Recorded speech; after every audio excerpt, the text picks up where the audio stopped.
BMKG Indonesia dan juga para pakar gempa dari luar negeri mengatakan Indonesia punya peluang mengalami gempa, apalagi Jawa yang memiliki 2 sesar raksasa di Jawa ini, termasuk di Jabodetabek sampai ke Cirebon, kemudian di daerah Jawa Timur termasuk Jogja, itu ada sesar yang sangat besar, ditambah beberapa sesar lainnya. Ini kalau terjadi gempa yang dahsyat diperkirakan sampai 9,5 skala Richter. Akan seperti apa nasib kita ke depan? Allahu a'lam.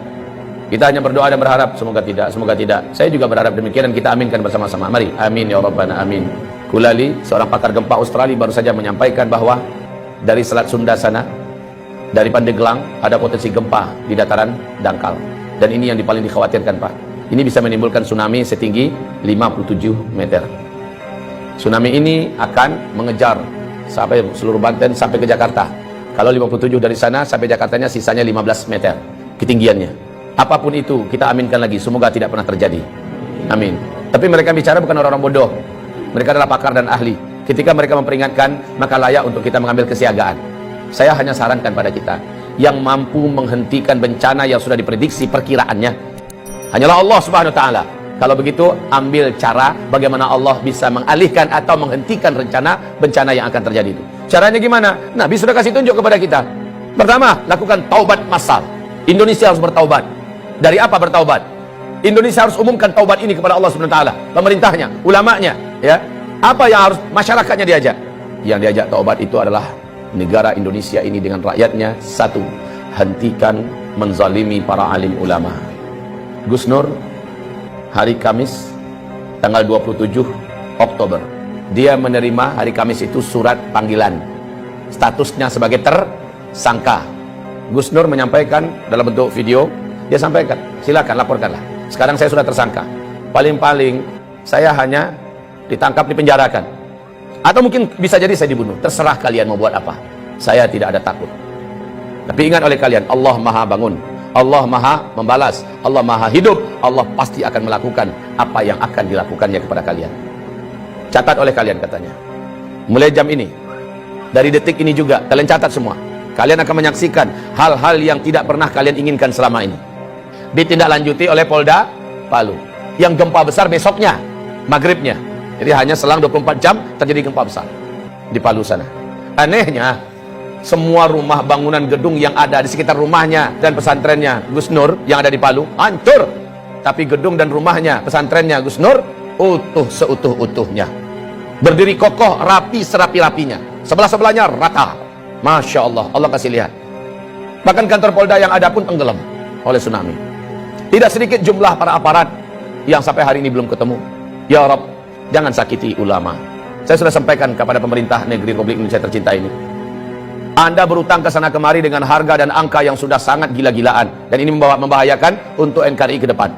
Sekarang mau Anda tambah utang berapa? Silahkan tambah. Anda bangun di sana-sini. Tapi dengan perilaku Anda menyakiti para alim ulama, mereka wali-wali Allah di muka bumi ini, mereka kekasih-kekasih Allah di muka bumi, Allah ratakan semua, Allah habisi semua yang kalian bangun, bahkan nyawa kalian pun tidak akan terselamatkan.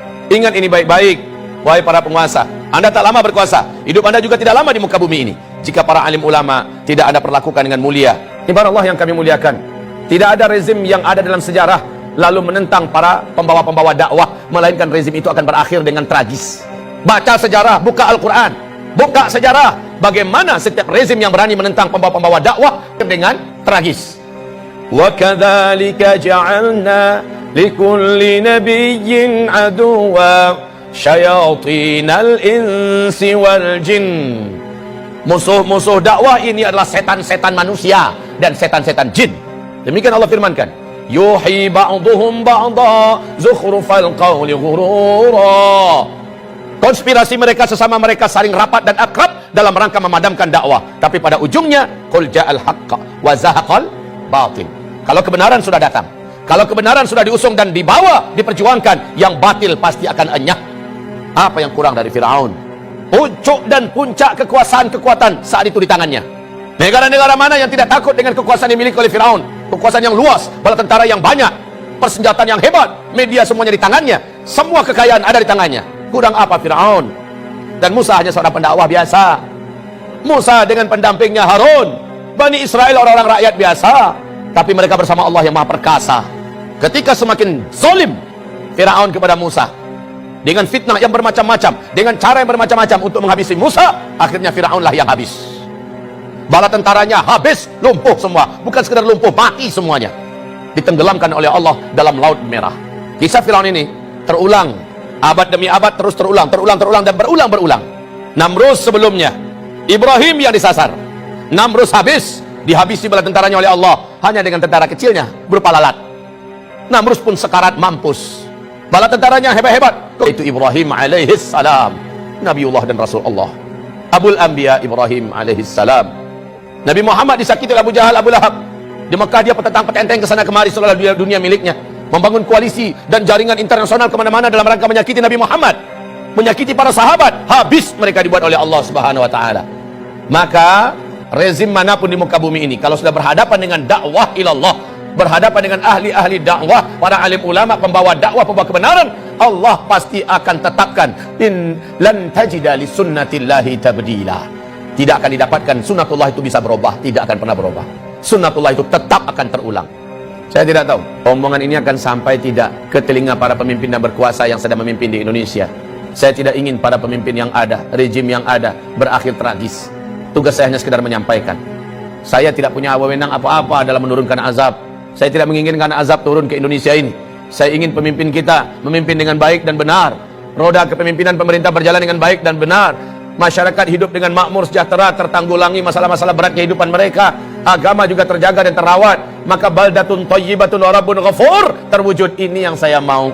Tapi ketika yang dilakukan kebalikan daripada itu, maka inilah firman Allah Subhanahu wa taala di surat Al-A'raf ayat yang ke-96. Walau anna ahlal qura amanu wa taqau la fatahna alaihim barakatim minas sama' wal ard walakin kadzabu fa akhadnahum bima kanu yaksibun.